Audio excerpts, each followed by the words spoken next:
Hello and welcome back to SSN. আমি সায়নী আবারও চলে এসেছি আগামীকালের ম্যাচের সমস্ত আপডেটস নিয়ে। আগামীকালের ম্যাচ রয়েছে দুপুর 1টার সময়। এফসি মেদিনীপুর আবারও নিজেদের ঘরের মাঠে অরবিন্দ স্টেডিয়ামে নামতে চলেছে হাওড়া হুগলি ওয়ারিয়ার্সের বিরুদ্ধে। আমরা দেখে নেব দুই দলের কোচ কারা আছেন। এফসি মেদিনীপুরের কোচ রয়েছেন জয়ন্ত সেন, অন্যদিকে হাওড়া হুগলি ওয়ারিয়ার্সের কোচ ব্যারেটো, যাকে আমরা সবাই জানি মোহনবাগানের সবুজ তোতা। অন্যদিকে গোলকিপার কোচ রয়েছেন সংগ্রাম মুখার্জি। এবার আমরা দেখে নেব এই দুই টিমের কারা কারা ইম্পর্টেন্ট প্লেয়ার্স আছেন। এফসি মেদিনীপুরে রয়েছেন সোমনাথ প্রামাণিক, আন্ডার-19 লোকাল প্লেয়ার। স্নেহময় ভূমিজ, সেও লোকাল প্লেয়ার, তাকে আমরা পেয়েছি কিন্তু বিএসএলের ট্রায়াল থেকে। লব হাসদা, কুশ হাসদা অসাধারণ পারফরমেন্স করেছে, আমরা আগের ম্যাচে দেখেছি এরা দুজন যমজ ভাই। সাগুন সোরেন লোকাল প্লেয়ার, বাপন দে লোকাল প্লেয়ার, এরা কিন্তু অসাধারণ খেলছে। আশিস বক্সি, অর্পণ শেঠ, সুদীপ কুমার দাস ক্যাপ্টেন। এবার আমরা দেখে নেব হাওড়া হুগলি ওয়ারিয়ার্সের কারা ইম্পর্টেন্ট প্লেয়ার্স আছে। হাওড়া হুগলি ওয়ারিয়ার্সে আছে Paolo Cesar foreigner, Koustav Dutta midfielder, Sheikh Jiyabul Hossain under nineteen player, সে কিন্তু গোল করেছে। Aman Yadav under nineteen player, Kanga Frank William foreigner, Akash Das local player, সেও কিন্তু গোল করেছে। Abhilash Pal captain goalkeeper, Rajesh Soren goalkeeper, Swarup Das local player, শ্রমিক কোলে লোকাল প্লেয়ার। আমরা দেখছি বিএসএলে দুটো টিমেরই প্রচুর লোকাল প্লেয়াররা খেলছে, এদেরকে কিন্তু সুযোগ করে দিয়েছে বিএসএল এবং প্রচুর আন্ডার-19 তরুণ প্রতিভা আমরা দেখতে পাচ্ছি বিএসএলে। বিএসএল ট্রায়ালের মাধ্যমে সেই সমস্ত ফুটবলারদের সুযোগ করে দিয়েছে। বিএসএল যদি না হতো আমরা সেই সমস্ত ফুটবলারদের পেতাম না এবং সেই সমস্ত ফুটবলারদের খেলাও আমরা দেখতে পেতাম না। এবার আমরা দেখে নেব এই দুটো টিম এফসি মেদিনীপুর এবং হাওড়া হুগলি ওয়ারিয়ার্স এই মুহূর্তে দাঁড়িয়ে তারা কত পয়েন্টে। এফসি মেদিনীপুর ফার্স্ট ম্যাচ হেরে গেছিল, সেকেন্ড ম্যাচে তারা ড্র করেছে বর্ধমান ব্লাস্টার্সের সাথে। থার্ড ফোর্থ তারা হেরে যায়, ফিফথ ম্যাচ তারা হারায় কোপা টাইগার্স বীরভূমকে।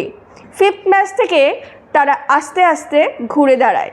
সিক্সথ ম্যাচে তারা ড্র করে জেইচার রয়্যাল সিটি মালদা মুর্শিদাবাদের সাথে এবং সেভেন্থ ম্যাচে কিন্তু তারা হারায় সুন্দরবন বেঙ্গল অটো এফসির মতো শীর্ষে থাকা টিমকে।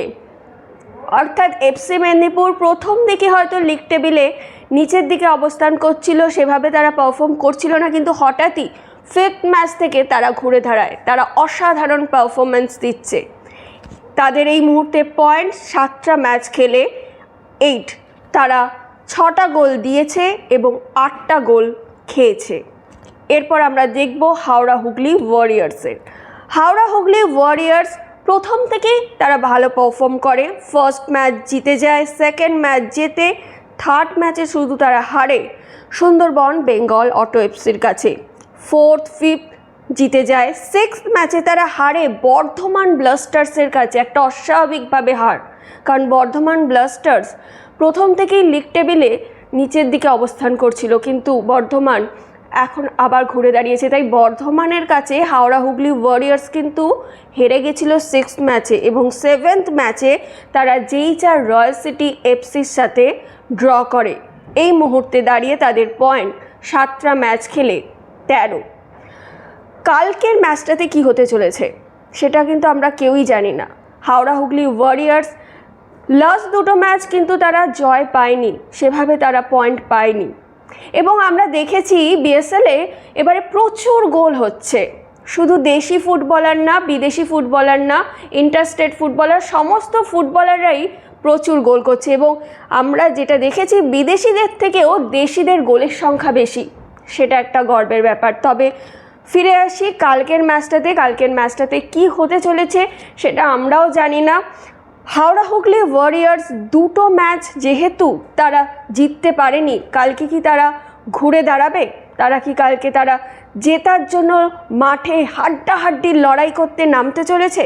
তার জন্য অবশ্যই দেখতে হবে বিএসএল। অন্যদিকে এফসি মেদিনীপুর আমরা দেখছি অসাধারণ পারফরমেন্স দিচ্ছে, কালকের ম্যাচটাতে কি তারা ঘরের মাঠে, সেটা একটা আরও বড় প্লাস পয়েন্ট, তারা ঘরের মাঠে কি আবারও জয় করতে পারবে, আবারও তাদের ঘরে 3 পয়েন্ট নিয়ে চলে আসবে, সেটা আপনারা দেখতে পাবেন বিএসএল ম্যাচে। বিএসএল আপনারা দেখতে পাবেন জি5 এবং জি বাংলা সোনারে লাইভ। এবং যারা লোকাল আছেন তারা অবশ্যই মাঠে গিয়ে ম্যাচটা উপভোগ করুন। আমরা দেখেছি আগের ম্যাচগুলোতে প্রচুর মানুষ মাঠে গিয়ে প্লেয়ার্সদের এনকারেজ করছেন।